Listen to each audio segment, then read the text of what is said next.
आप सभी को जय हिंद, नमस्कार। अभी अभी कुछ देर पहले खबर आई है कि सोनम वांगचुक सर को दिल्ली के जंतर मंतर से डिटेन कर लिया गया है। दिल्ली पुलिस उनको कहाँ लेकर गई है, इसके बारे में सिर्फ इतना बताया गया है कि दिल्ली हाईकोर्ट का यह फैसला आया था कि सोनम वांगचुक सर का जीवन इस देश के लिए और हम सभी के लिए अत्यंत महत्वपूर्ण है और उसको बचाने के लिए केंद्र सरकार को जो भी फैसले लेने पड़ेंगे उसे लेना पड़ेगा। 20 दिनों से एक शिक्षाविद, एक इंजीनियर, एक एजुकेशन यूनिफॉर्म के लिए लड़ रहा व्यक्ति, एक पर्यावरण के लिए लड़ रहा व्यक्ति, जिस इंसान ने लद्दाख में माइनस टेम्परेचर से ऐसा टेंट बनाया कि आप माइनस टेम्परेचर में भी रहें और आप प्लस वाला टेम्परेचर फील करें अंदर रहते हुए, सैनिकों के लिए इतना बड़ा योगदान दिया। 20 दिनों से उस इंसान ने खाना पीना नहीं खाया था, सिर्फ इस मांग के लिए कि सरकार उनसे संवाद स्थापित करे, सरकार उनसे बातचीत करे, उसका हल निकाले उस मसले का। शांतिपूर्ण तरीके से एक इंसान बैठा हुआ था। 20 दिनों से सरकार ने कोई सुध नहीं ली और आज सरकार उनके ऊपर इतना एहसान दिखा रही है। कमाल की बात है।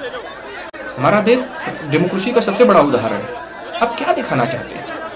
क्या हमारे पास, क्या सरकार के पास, क्या सत्ता पक्ष के पास केवल यह एक रास्ता बचा हुआ है कि कोई भी अगर आंदोलन हो रहा हो, कोई भी अगर अपनी मांगों को लेकर के प्रदर्शन धरना कर रहा हो तो उससे संवाद करने के बजाय आप उस पर हिंसक रूप अपनाएंगे, उसको जबरदस्ती जबरन अपने पक्ष में लेने की कोशिश करेंगे?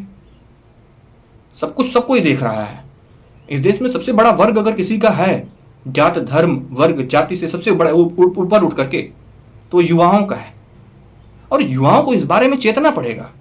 आप अगर चुप रहेंगे तभी मारे जाएंगे, आप बोलेंगे तभी मारे जाएंगे। बेहतर यही है आप बोलते हुए मारे जाएं।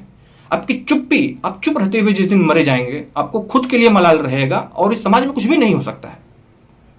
आप गलत के खिलाफ बोलिए, आवाज उठाइए।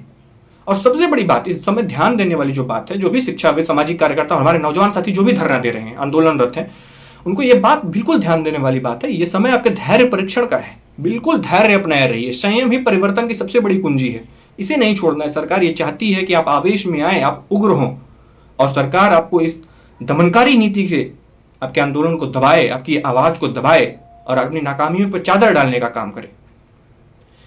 कुछ तो क्रेडिबिलिटी होनी चाहिए, किसी की तो रिस्पॉन्सिबिलिटी होनी चाहिए इस देश में।